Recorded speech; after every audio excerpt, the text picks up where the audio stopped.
16 নম্বর প্রশ্নটি হচ্ছে তথ্যের বৈশিষ্ট্য কী? কাঁচা, প্রক্রিয়াজাত ও প্রেক্ষিত ভিত্তিক, নাকি শুধুমাত্র কার্যকরযোগ্য, নাকি তথ্য এক ধরনের প্রজ্ঞা?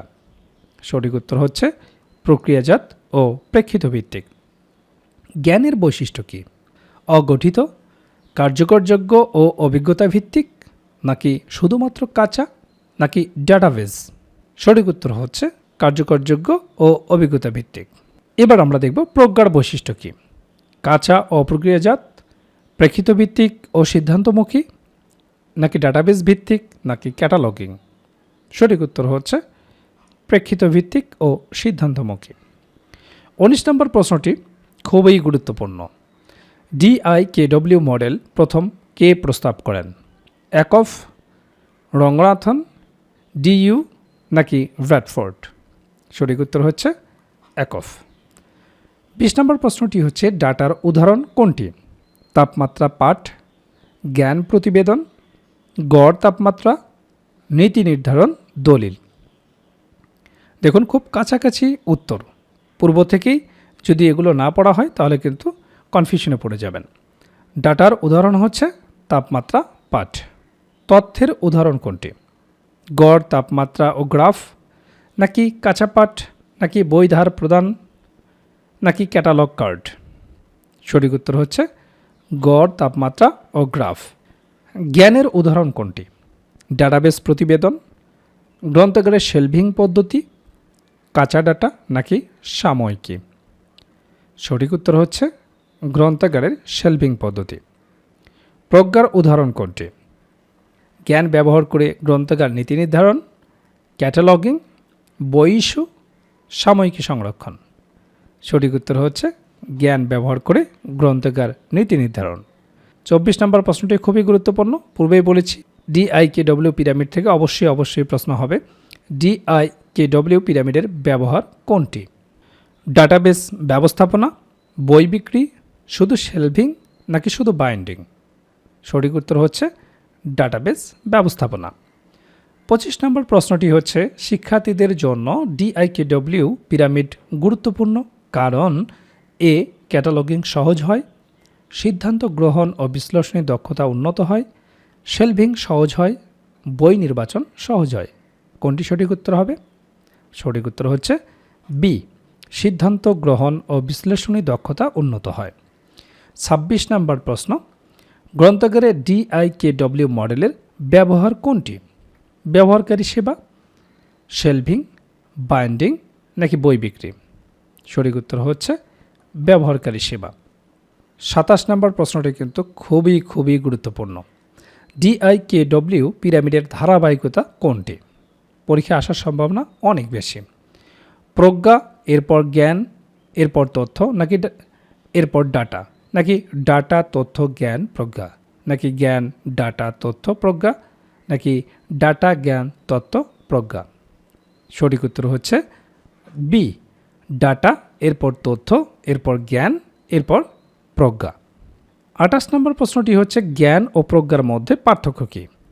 জ্ঞান সিদ্ধান্ত, প্রজ্ঞা তথ্য, নাকি জ্ঞান অভিজ্ঞতা, প্রজ্ঞা সিদ্ধান্ত গ্রহণের ক্ষমতা, নাকি জ্ঞান প্রজ্ঞা, প্রজ্ঞা তথ্য, নাকি জ্ঞান কাঁচা, প্রজ্ঞা প্রক্রিয়াজাত? খুবই কনফিউজিং উত্তর। অবশ্যই আপনাদেরকে এখন থেকে এই বিষয়গুলোর উপর খুঁটে প্রস্তুতি নিতে হবে। এটা সঠিক উত্তর হচ্ছে বি, জ্ঞান অভিজ্ঞতা, প্রজ্ঞা সিদ্ধান্ত গ্রহণের ক্ষমতা। 29 নম্বর প্রশ্ন, DIKW মডেল ব্যবহার হয় সিদ্ধান্ত সহায়তা ও ব্যবহারকারী নির্দেশনায়, নাকি শুধু শেলভিংয়ে, নাকি শুধু বাইন্ডিংয়ে, নাকি শুধু বই বিক্রিতে? সঠিক উত্তর হচ্ছে সিদ্ধান্ত সহায়তা ও ব্যবহারকারী নির্দেশনায়। 30 নম্বর প্রশ্নটি হচ্ছে DIKW পিরামিডের মূল লক্ষ্য কী? ক্যাটালগিং, তথ্য থেকে সিদ্ধান্ত গ্রহণের সহায়তা, সাময়িকী সংরক্ষণ, নাকি শেলভিং? সঠিক উত্তর হচ্ছে বি। তো আমরা দেখলাম ডাটা, তথ্য, জ্ঞান এবং প্রজ্ঞা এই টপিকের 30টি গুরুত্বপূর্ণ প্রশ্ন। তো আপনারা যারা গ্রন্থাগার ও তথ্যবিজ্ঞান থেকে চাকরি পরীক্ষার প্রস্তুতি নেবেন, আপনাদের জন্য আমরা তৈরি করেছি অসাধারণ এই কার্যকর হ্যান্ডনোটটি, যদি আপনাদেরকে একটু দেখাই, দেখুন সিলেবাসের প্রতিটি টপিক ধরে ধরে সবচেয়ে গুরুত্বপূর্ণ প্রশ্নগুলো আমরা সংযোজন করেছি। অনেকেই সূচিপত্র দেখতে চান, আপনারা দেখুন এখানে 11টি অধ্যায় সংযোজন করা হয়েছে। অধ্যায় শিরোনামগুলো আপনারা দেখতে পারবেন। কোন অধ্যায়ে কতটি প্রশ্ন সংযোজন করা হয়েছে তাও এখানে সন্নিবেশিত করা হয়েছে, এবং পড়ার সুবিধার্থে কোন অধ্যায় কত নাম্বার পৃষ্ঠায় রয়েছে সেটিও সংযোজন করা হয়েছে। 11টি অধ্যায়ে সর্বমোট সবচেয়ে গুরুত্বপূর্ণ 4899টি প্রশ্ন সংযোজন করা হয়েছে। ইনশাআল্লাহ এই 4899টি প্রশ্নের মধ্যে আপনারা শতভাগ কমন পাবেন। অধ্যায় ভিত্তিক যেভাবে সাজানো হয়েছে সেটি যদি দেখায়, দেখুন প্রথম অধ্যায়, এরপরে অধ্যায়ের শিরোনাম এবং এই অধ্যায়ের ভিতর কোন কোন টপিকের ওপর প্রশ্নগুলো তৈরি করা হয়েছে সেগুলো কিন্তু আমরা সংযোজন করে দিয়েছি। এখানে আপনারা দেখতে পাচ্ছেন প্রথম অধ্যায় ডেটা, তথ্য, জ্ঞান, প্রজ্ঞা, ডেটা ও তথ্যের মধ্যে পার্থক্য, অর্থাৎ সিলেবাসের প্রতিটি টপিক খুঁটে খুঁটে সেগুলো বিশ্লেষণ করে গুরুত্বপূর্ণ প্রশ্নগুলো এভাবে সংযোজন করা হয়েছে। 40% পেলেই পাস, এরকম ধারণা নিয়ে যারা বসে থাকবেন আপনারা কিন্তু ধরা খেয়ে যাবেন। আপনাদেরকে সর্বোচ্চ নাম্বার ক্যারি করতে হবে। এই জন্য আপনাদেরকে প্রিলি নোটের সাথে ভাইবা নোট দেওয়া হবে, আর এই ভাইবা নোটটি সাজানো হয়েছে মোট 41টি রিয়াল ভাইবা সমাধান করে। সেই সাথে থাকবে রিয়াল ভাইবার আলোকে বিষয়ভিত্তিক প্রশ্ন সংযোজন। এখন কথা হচ্ছে, কেন আপনি প্রিলিমিনারি প্রস্তুতির সাথে ভাইবা পরীক্ষার প্রস্তুতি নেবেন? পূর্বে যেমন লিখিত ছিল, প্রিলি পরীক্ষার সাথে যারা লিখিত প্রস্তুতি নিয়েছেন তারা পরীক্ষা ভালো করেছেন, তেমনি এখন যারা প্রিলি 200 মার্কের সাথে ভাইবার প্রস্তুতিও নেবেন তারা সব দিক থেকেই লাভবান হবেন। কারণ ভাইবাতে সবচেয়ে গুরুত্বপূর্ণ প্রশ্নগুলোই জিজ্ঞেস করা হয়, সেখান থেকেও অনেক প্রশ্ন আপনারা এমসিকিউ পরীক্ষায় কমন পেয়ে যাবেন। সেই সাথে ভাইবার প্রস্তুতিও সুন্দরভাবে আপনার হয়ে গেল। 40% পাশের উপর নির্ভর করলে কিন্তু আপনার চাকরি হবে না, শতভাগ নিশ্চিত থাকুন। এই ভিডিওর ডেসক্রিপশনে আপনারা আমাদের প্রিলিমিনারি নোট এবং ভাইবা নোটের ডেমো দেখতে পারবেন। যদি আপনাদের ভালো লাগে তাহলে স্ক্রিনে দেওয়া হোয়াটসঅ্যাপ নাম্বারে যোগাযোগ করে এই প্রিলি এবং ভাইবা প্যাকেজটি দ্রুত সংগ্রহ করবেন।